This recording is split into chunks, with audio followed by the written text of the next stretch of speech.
자, 시작하겠습니다. 자, 문제 1번. 가와 나의 핵심 개념을 활용하여 다의 자료를 분석하시오 라고 했습니다. 핵심은 개념을 활용하라는 말과 분석하라는 말이 중요하죠. 아주 짧게 나온 논제지만은 의미가 있습니다. 핵심 개념만을 활용하는 거예요. 가와 나에서 나온 어떤 주장이나 논점 이런 것들보다도 개념들, 거기서 등장하는 개념들이 더 중요하다는 얘기죠. 그 다음에 분석하라는 말은 논제의 유형을 결정하는 말이고, 자, 그래서 가부터 한번 읽어보면서 어떤 개념이 나오는지를 한번 살펴보겠습니다. 자, 첫 번째 문단에서는 한번 읽어볼게요. 맹자는 대인과 소인은 타고나는 것이 아니라 각 개인의 수양 과정에 따른 결과라고 주장한다라고 했습니다. 그래서 여기서 중요한 개념이라는 것은 뭐 대인, 소인, 그리고 수양 뭐 이 정도 내용이 되겠죠. 계속 읽어보면 자 뒷부분에 여기서부터 읽어볼게요. 여기서부터 큰 몸을 따르면 큰 사람이 되고 작은 몸을 따르면 작은 사람이 된다라고 해가지고 대인과 소인 부연 설명해주고 있는데 큰 몸이 뭐냐, 작은 몸이 뭐냐 이게 이제 중요한 해석 관점이 될 수 있는데 문제가 돼요. 이 부분이 실제로 이 문제에 문제가 됩니다. 그래서 우선은 거기에 대한 평가는 나중에 하고 우선 문제 한번 풀어볼게요. 계속 풀어보고 난 다음에 이 부분을 좀 집중적으로 보겠습니다. 자, 두 번째 문단은 맹자는 큰 몸이 먼저 서게 되면 작은 몸이 큰 몸을 해치지 못한다고 말한다. 더 나아가 맹자는 감각적인 욕구를 충족하는 일이 때로는 단지 작은 몸을 위한 일에 그치지 않는다고 말한다. 먹고 마시는 일과 같은 감각적 욕구와 관련된 활동은 작은 몸을 기르는 일이다. 모르죠. 여기까지 읽어서는 큰 몸과 작은 몸이 무엇인지 이해가 안 되죠. 계속 은유적인 표현인 것 같고, 그죠? 계속 읽어보겠습니다. 그러나 큰 몸이 먼저 서 있는 상황에서라면 선한 본성에서 유래한 도덕적인 마음을 발휘하고 있는 상황에서 하는 감각적 욕구와 관련된 활동은 단지 작은 몸을 위한 일이 아니다라고 하고 있습니다. 모르죠, 아직도. 계속 읽어보겠습니다. 먹고 마시는 일을 즐긴다 하더라도 의롭고 예에 맞게 하려고 노력한다면 뭐 이 말이죠, 그죠? 의롭고 예에 맞다는 말은 선한 본성에서 유래한 도덕적 마음 뭐 이런 내용이고, 자, 그 일은 작은 몸뿐만 아니라 큰 몸을 위하는 일이기도 하다. 따라서 이런 경우에 감각적 욕구와 관련된 작은 몸의 활동은 의나 예와 관련된 큰 몸의 활동에 종속되어 있다고 말할 수 있다라고 하고 있습니다. 우선은 첫 번째 문단에서 큰 몸과 작은 몸이 등장을 합니다. 그죠? 근데 두 번째 문단에서는 감각적 욕구를 설명을 해요. 여기보다는 여기다 표시하는 게 맞겠네. 그래서 감각적 욕구라는 게 등장하면서 큰 몸과 작은 몸의 관계를 조금 더 추가해서 설명해주고 있습니다. 그래서 감각적 욕구를 충족할 때는 큰 몸이 더 중요하다는 얘기인 것 같아요. 그죠? 이것을 뭐 작은 몸을 충족시키는 것뿐만 아니라 큰 몸이 도덕적 마음을 갖고 있다면, 그죠? 그래서 이것은 비난할 일이 아니다라는 내용이 뒤에서도 나오기도 하거든요. 근데 아직까지도 큰 몸과 작은 몸이 정확하게 뭔지 확실하진 않아요. 그래서 좀 더 읽어보면 나옵니다. 자, 작은 몸은 수동적이기 때문에 외부에 끌려갈 수 있으며 큰 몸, 즉 마음에 끌려갈 수 있다라고 해서 큰 몸은 확실하게 마음인 것 같아요. 요건 확실한 것 같아요. 자, 근데 예컨대 어떤 상황에서 남을 불쌍하게 여기는 등등 쭉 읽어보면 결국에는 외부에 끌려갈 수 있다는 얘기를 하고 있는데, 자, 그래서 계속 읽어볼게요. 자, 다시 예컨대 어떤 상황에서 남을 불쌍하게 여기는 타고난 착한 마음이 들어 이를 저버리지 않고 집중하면 작은 몸은 따라오게 된다라고 해서 큰 몸은 착한 마음이 되겠네요. 그죠? 큰 몸의 착한 마음. 자, 즉 어떤 동기가 실천으로 자연스럽게 옮겨가게 된다라고 하고 있습니다. 자, 이와 반대의 경우도 생각해 볼 수 있다. 누구나 먹고 마셔야만 살 수 있다. 그런데 어떤 사람이 먹고 마시는 일로 타인의 비난을 산다면, 그러니까 이 먹고 마시는 일이 문제가 된다면 그것은 그가 먹고 마시는 일 자체 때문이 아니다. 그 일 자체 때문이 아니고 자기 안에 있는 귀중한 인의를 저버리고 먹고 마시는 일과 같이 외부 대상을 추구하는 일에만 몰두하기 때문이다 라고 하고 있습니다. 그러니까 여기 위에 첫 번째 문단에서 나오는 이 부분이 없기 때문에, 그리고 인과 예, 그죠? 의나 예가 없기 때문에, 그죠? 인의가 없기 때문에 비난을 당할 수 있다라는 얘기고, 세 번째 문단은 수동적이다. 외부에 끌려갈 수 있다. 작은 몸이 뭐 그런 내용입니다. 그죠? 자, 그 다음에 마지막 문단까지 읽어서 다시 한번 고민해 보겠습니다. 작은 몸인 감각기관이 확실하게 나오죠. 작은 몸인 감각기관이라고 정확하게 나오지 않습니까? 자, 그래서 큰 몸은 이제 와서야 우리가 마음이라는 것과 작은 몸은 감각기관이라는 것을 확실하게 알 수 있고, 자, 외부 대상에 끌려가, 이것은 세 번째 문단에 나온 내용이죠. 무절제하게 욕망에 탐닉하게 되는 경우, 이거는 큰 몸이 없는 경우죠. 큰 몸, 그러니까 마음에서 도덕적인 마음, 그죠? 의나 예가 없는 이런 경우죠. 그래서 무절제하게 욕망에 탐닉하게 되는 경우 그 책임은 마음에 있다.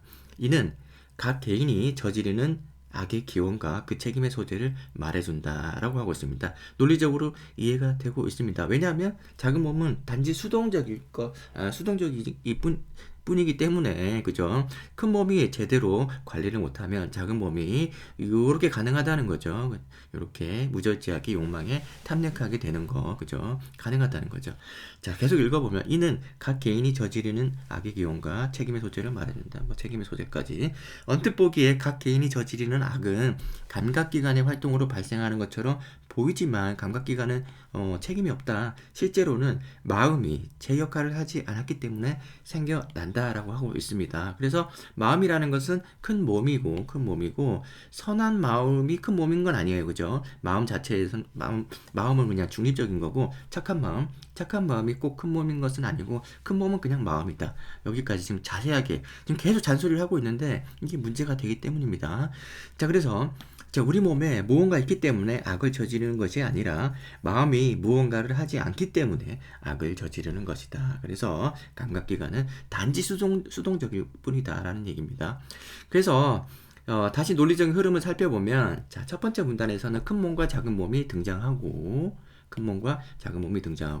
두 번째 문단에서는 감각적인 욕구를 충족할 때 우리가 이것을 평가하는 시작이 되겠습니다. 그래서 큰 몸에서 선한 본성에서 도덕적인 마음을 발휘해야 의미가 있다. 그렇지 않으면 세 번째 문단에서 작은 몸은 단지 이제 수동적일 뿐이기 때문에 만약에 나쁜 일이 벌어진다면 그것은 큰 몸의 탓이다라는 것이 네 번째 문단까지 쭉 이어지고 있습니다. 그렇죠. 자, 여기서 미리 말해줄 수 있지만은 나까지 다 읽어놓고 나중에 이거 너무 많은데? 너무 많네요. 자, 그러면은 미리 얘기를 좀 해야 되겠어요. 나를 읽고 나면 큰 몸과 작은 몸, 우리가 이 정도 이해하는 것은 상식적인 수준이라고 할 수 있는데 실제 기출 의도가 이게 아니어서 문제가 굉장히 어렵게 풀립니다. 너무너무 어렵게 풀리는데 그 이유는 여기에 있어요. 여기 이제 해설의 기출 의도를 보면 이렇게 나와 있습니다. 그래서 이 출제자는 큰 몸과 작은 몸을 어떻게 해석했냐면 도덕적인 마음을 큰 몸이라고 하고 있어요. 큰 몸이 그냥 마음이 아니라 도덕적인 마음이라고 얘기하고 있고, 감각적 욕구와 관련된 이기적인 마음을 작은 몸이라고 하고 있어요. 그러니까 감각기관이 아닌 거죠. 작은 몸이 감각기관, 신체, 육체 이런 게 아니라 그냥 이렇게 도덕적 마음과 그 다음에 이기적인 마음을 대비시키면서 착한 건 큰 몸이고 나쁜 건 작은 몸이다. 이 둘 다 결국에는 마음이다 라고 얘기하는 것 같아요. 자, 그래서 밑에 있는 부분 한번 체크 더 해보면 자신의 이익만을 따르는 이해타산적인 존재가 아니며 공공선 내지 공공의 이익을 추구하는 도덕적 존재, 이렇게 얘기하고 있습니다. 결국에는 여기서 그냥 확실하게 얘기를 해주고 있죠. 이 부분이 작은 몸을 얘기하는 거고 뒷부분이 큰 몸을 얘기하는 거고. 자, 그래서 작은 몸에 해당하는 이기성이라고 그랬고 확실하게 지금 해설에서 이렇게 해석하고 있음을 보여주고 있습니다. 우리가 첫 번째 가해 제시문을 만약에 출제 의도대로 방금 본 해설대로 해석을 하면 문제는 어렵지 않아요. 근데 그렇게 해석이 안 되는데요. 그렇지 않습니까? 저는 그렇게 해석을 했어요. 그러니까 말하자면 큰 몸은 마음이고 작은 몸은 감각기관이다. 왜냐하면 이 제시문에서 그렇게 나와 있으니까, 그죠? 큰 몸은 마음이고 그다음에 작은 몸은 감각기관이다. 이렇게 해석을 했는데 그러다 보니까 문제가 어려웠거든요. 근데 만약에 밑에 나온 해설대로 글을 읽으면은 이 문제가 굉장히 쉽게 풀려버립니다. 그리고 나중에 또 한 번 더 얘기할게요. 그래서 우선은 큰 몸과 작은 몸이 있다. 그죠? 우선 덮어두고 나를 읽어보겠습니다. 나에서는 내용이 너무 많아요. 너무 많아가지고 좀 정리해서 읽어보겠습니다. 첫 번째 문단은 그래도 읽어볼게요. 전통적 경제학에서는 전형적인 인간형으로 호모 에피노쿠스를 설정한다. 이런 개념이 등장하고, 호모 에피노쿠스는 사랑이나 미움, 기쁨이나 슬픔과 같은 인간의 특질가 제거된 존재다. 감정이 없다는 거네, 그죠? 그죠? 그래서 그가 지니고 있는 유일한 관심은 물질적 측면이고 이익이죠, 이익. 그는 오직 물질적 동기에 의해 움직인다. 자, 동기도 물질적 동기, 그죠? 한마디로 에코노미쿠스, 내가 잘못 읽었네. 에코노미쿠스죠. 자신의 이익을 합리적으로 추구하는 존재다. 그래서 이익을 합리적으로 추구하는 존재, 에코노미쿠스. 수십 번 읽었던 단어인데 여기서 왜 이렇게 읽었을까요? 그러나 최근에는 호모 에코노미쿠스를 전형적인 인간형으로 보는 전통 경제학의 시각에 반기를 드는 경제학자들이 나타났다. 이들은 인간이 호모 에코노미쿠스가 아니라는 다양한 증거를 제시하였다. 그러니까 여기서는 말하자면은 위에서 얘기한 거는 수양의 결과로 결정이 된다라고 얘기를 하고 있는데 여기서는 그렇지 않은 거죠. 전제가 되어 있는 거죠. 인간은 이기적이라고 확실하게 전제가 되어 있습니다. 그죠? 그러니까 이성이 있다면 이익을 추구하게 된다. 그러니까 뭐 결정이죠, 결정론자라고 볼 수 있겠습니다. 전제되어 있어요. 그래서 두 번째 문단에 보면 또 공공재라는 개념이 등장을 해요. 그래서 공공재를 왜 등장을 시켰냐 그러면 이게 인간이 이기적이기 때문에 시장에서 이것을 만들어내기 힘들다라는 거죠. 그래서 공공재 여기 있는 내용들은 여러분들이 흔히 읽었을 내용이라서 정리를 하겠습니다. 그냥. 그래서 시장에서 취급하기 어렵다. 그래서 개인이나 기업을 여기 비용을 들여서 공공재를 생산할 때 아무 비용을 지불하지 않은 사람도 비용을 지불한 사람과 함께 그 혜택을 누릴 수 있게 된다. 그래서 이거는 정부가 생산할 수밖에 없다는 거고, 그래서 공공재가 등장하면서 계속 이 논의가 이어져요. 이것이 이기적인 사람의 무임승차를 하기 때문인가? 그 원인을 여기서 설명하고 있습니다. 무임승차를 하기 때문이다 라고 얘기를 하고 있습니다. 같은 말 하고 있죠. 공공재를 생산 공급하는 일을 제대로 감당하지 못하는 거다라고 해서 두 번째와 세 번째 문단은 거의 뭐 한 문단이나 마찬가지입니다. 그래서 공공재 생산이 안 되는 이유가, 시장에서 생산되지 못하는 이유가 이 무임승차, 인간이 이기적이기 때문에 무임승차를 이 현상이 발생한다는 거죠. 자, 그래서 여기서부터 또 중요합니다. 그 제시문 가와 이어지는 내용이에요. 공공재에 무임승차를 한다는 것은 자기가 속한 공동체의 이익을 무시하고, 이 부분이 이제 말하자면 기출 의도대로 얘기하자면 이거는 큰 몸에 해당한다는 거죠. 착한 마음, 선한 마음, 인과 뭐 그런 거죠. 그래서 도덕적인, 그죠? 그런 부분입니다. 그 다음에 개인적인 이익만을 취하려고 행동한다는 뜻이다. 이거는 작은 몸에 해당을 하겠죠. 작은 몸에. 근데 우리는 이렇게 이해하지 않았지만 기출 의도가 그렇다는 거예요. 자, 우선 나중에 또 한번 비판해 봅시다. 그래서 호모 에코노미쿠스라면 당연히 이런 이기적인 행동을 하게 된다라고 얘기를 하고 있습니다. 근데 실제는 어떨까라고 하면서 뒤에서 실제 실험 결과를 알려줍니다. 이 실험도 많이 이제, 그죠? 흔히들 우리가 봤을 그런 시험입니다. 독서이기도 하고 교과서 독서 부분이기도 하고 문제에서도 많이 등장했어요. 그래서 실험의 결과는 계속 읽어볼게요. 무임승차를 하려는 경향이 의외로 약하다라는 거죠. 실제는 아니었다라는 거예요. 조건을 조금씩 달리해서 여러 번 실험을 거듭해 보았지만 사람들이 가진 표를 전부 흰색 상자에 넣는 경우는 거의 눈에 띄지 않았다. 여기서 흰색 상자는 이기적인 선택을 하는 경우예요. 그리고 평균적으로 자신이 가진 표의 40%에서 60%에 이르는 표를 푸른색 상자, 이거는 이제 공공의 이익을 생각하는 거죠. 그래서 큰 몸이 작용하는 경우죠. 자, 그래서 무임승차를 할 수 있는 상황임을 알면서도 이기적으로 행동해도 된다는 것을 알면서도 가진 표의 절반가량을 공공재 생산 비용에 자발적으로 기여한 것이다. 이것이 이제 제시문 가에서 나오는 큰 몸이 책임을 지고, 그죠? 도덕적 행위를 하게 된 거죠.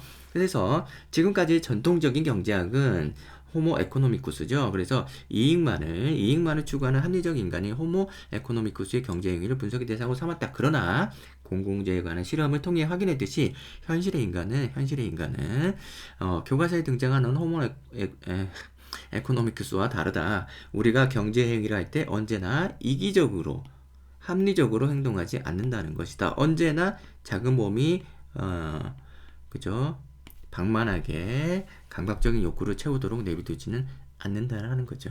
그러면 제시문 가에 나오는 요런 또 수양 과정, 요런 것들이 설득력을 얻게 되겠죠. 하지만 여기서는 개념만을 활용하는 거죠. 그죠? 여기 논지를 따라가자는 얘기는 아닙니다. 그죠? 그래서 어떤 개념이 나왔는지를 여기서 제시문 나에서 한번 살펴보면 첫 번째는 이제 호모 에코노미쿠스 이들은 물질적 측면 이익 합리적으로 추구하는 존재 이렇게 볼 수 있겠고 두 번째는 공공재 그리고 등장하는 개념은 시장, 정부, 그죠? 이렇게 나올 수 있겠고 가장 핵심적인 거는 아무래도 이제 무임승차가 되겠죠. 무임승차. 자 그렇게 해가지고 여기서 뒷부분에 이제 실험 결과에서는 공공적인 생산 비용에 자발적으로 기여한다라는 얘기가 나오고 이기적이냐, 그죠? 아니냐, 선하냐 이런 내용들을 여기서 확인해 볼 수 있습니다. 자, 이 정도 내용만 우리가 아직까지는 종합하진 않고, 그죠? 좀 더 고민해보고, 뒷부분 다른 해석을 같이 해보겠습니다. 근데, 여기서도 문제가 나와요. 여기서도 좀 아쉬운 부분이 있습니다. 자, 한번 볼게요.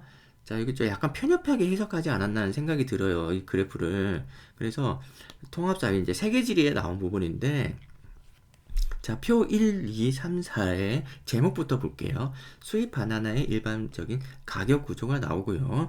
그 다음에 착한 소비 경험에 대한 응답이 나옵니다. 자, 그러면 우리가 이제 빨리 생각해야 될 게 착한 소비를 위에 등장한 개념 뭘로 설명해 주냐라고 한다면 이제 큰 몸이라고 할 수 있겠죠. 글자가 왜 오늘따라 큰 몸입니다. 자, 그래서 큰 몸으로 해석을 해줘야 되고 공정무역이 바로 착한 소비이기 때문에 사보지 않은 이유 그러면은 여기서 한번 항목들을 한번 살펴보면 여기서 하지 않은 이유가 이제 호모 에코노미쿠스의 어떤 그런 성향이 여기서 드러날 수도 있겠죠. 그건 나중에 보고.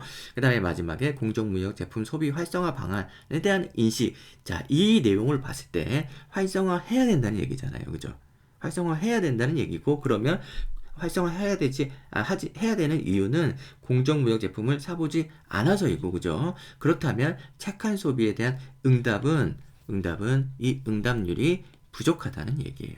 그렇게 해석을 해줘야 됩니다. 사실 40%나 41%, 30%이 정도 수치를 보고 우리가 이게 많다, 작다 평가 내리기 어렵거든요. 상대적인 비교 가능 자료가 없어요. 하지만 표 1, 2, 3, 4를 종합적으로 이해를 해볼 때 지금 3번과 4번, 그죠? 4번과 3번을 우리가 종합적이라보다도 정합적으로 그럴듯한 그죠 논리를 우리가 추구를 해볼 때 여기서 이제 착한 소비 경험에 대한 응답 이 수치는 그다지 높지 않다라고 해석을 해야 문제를 풀 수 있다는 겁니다. 그래서 이 부분에서 여러분들이 난점이 있었다면은 전체적으로 한번 문제를 보자라는 얘기고 그 다음에 더 제가 뭔가 코멘트 하고 싶은 내용은 요거 수입 바나나의 일반적인 가격 구조인데 우리가 아무런 선입견을 가지지 않고 이 내용을 봤을 때 문제점을 못 느낄 수가 있어요. 아무리 뭐 공정소비니 어쩌니 그런 얘기가 나온다 하더라도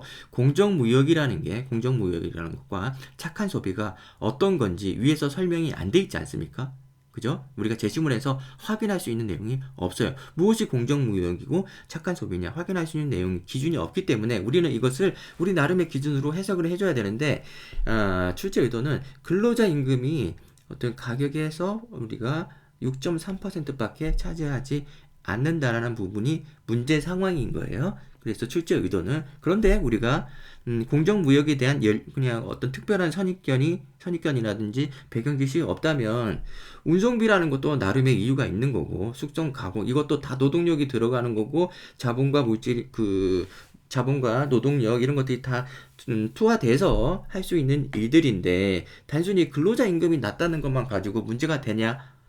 그렇게 접근하는 학생들도 있을 수 있거든요. 그러니까 이게 뭐가 문제지라는 생각을 할 수도 있다는 얘기예요. 그래서 이렇게 자료를 쓰면은 여러분들 조금 문제가 있지 않나. 오히려 출제자가 왜곡된 그죠 방향으로 우리를 이끌어가고 있는 게 아닌가.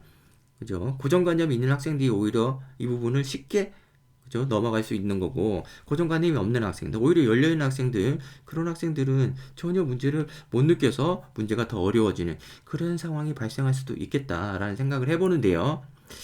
아닐 수도 있겠죠. 대부분 그렇게 풀진 않겠지만은 아무튼 그렇습니다. 이런 문제도 있다는 점이죠.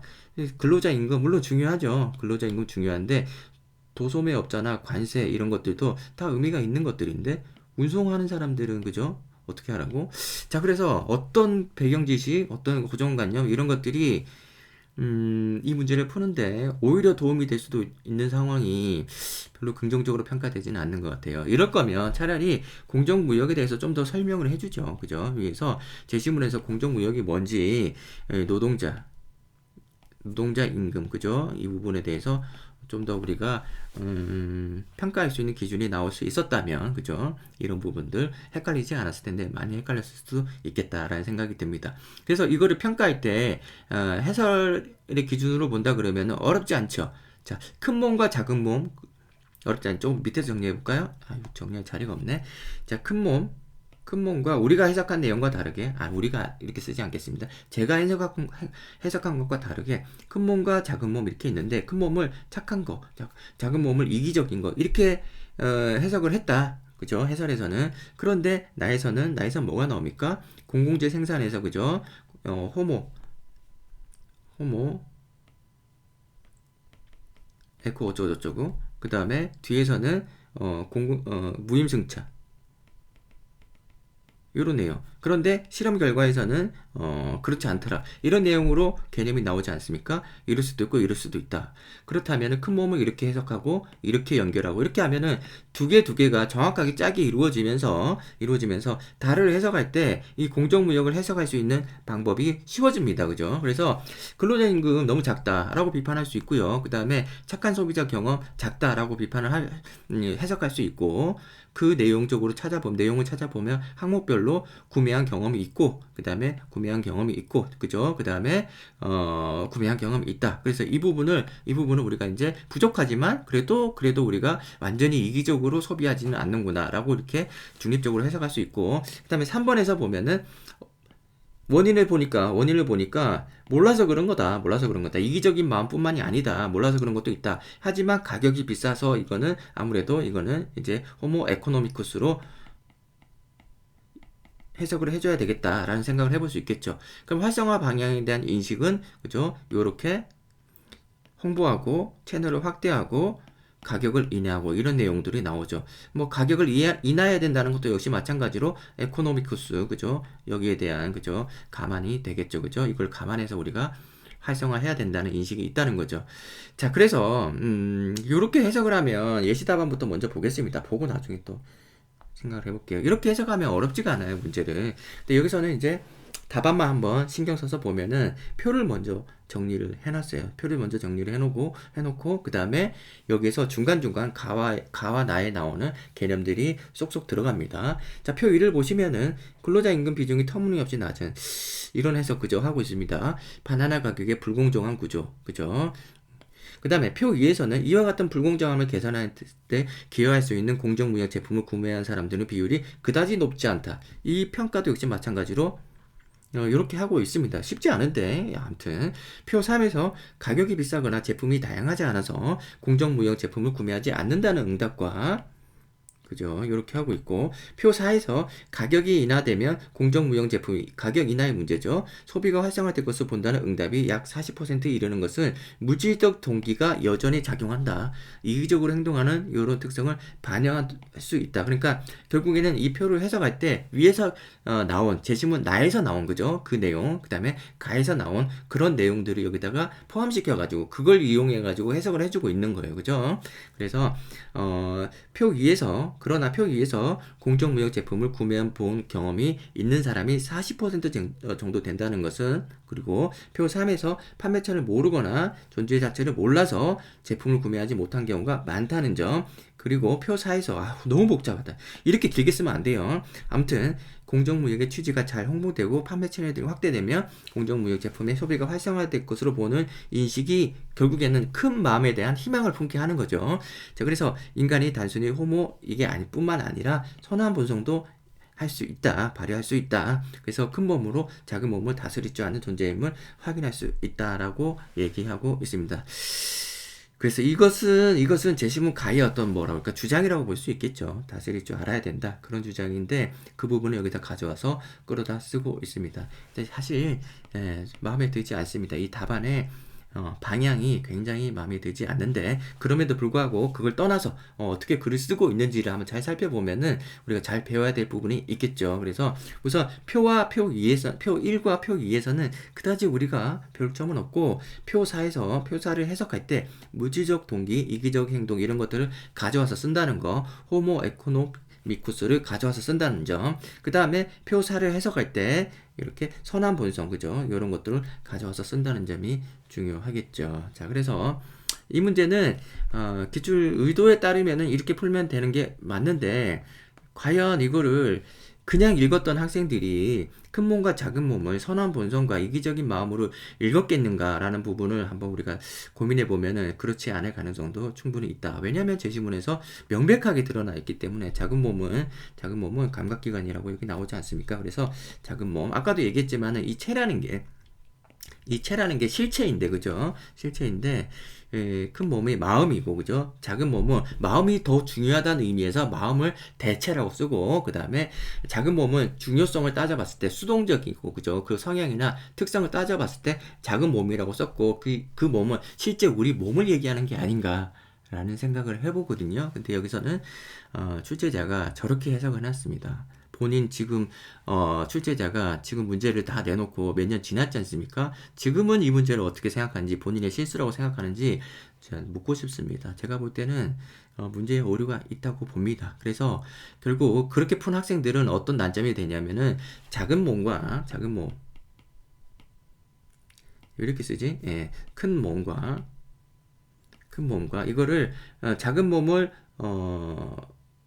육체라고 할까요? 육체? 예, 감각기관. 큰 몸을 마음이라고 하고. 그 다음에 이게 제시문 가의 내용이잖아요. 그래서 작은 몸, 수동적이다 이런 얘기고, 이게 더 중요하다는 얘기죠.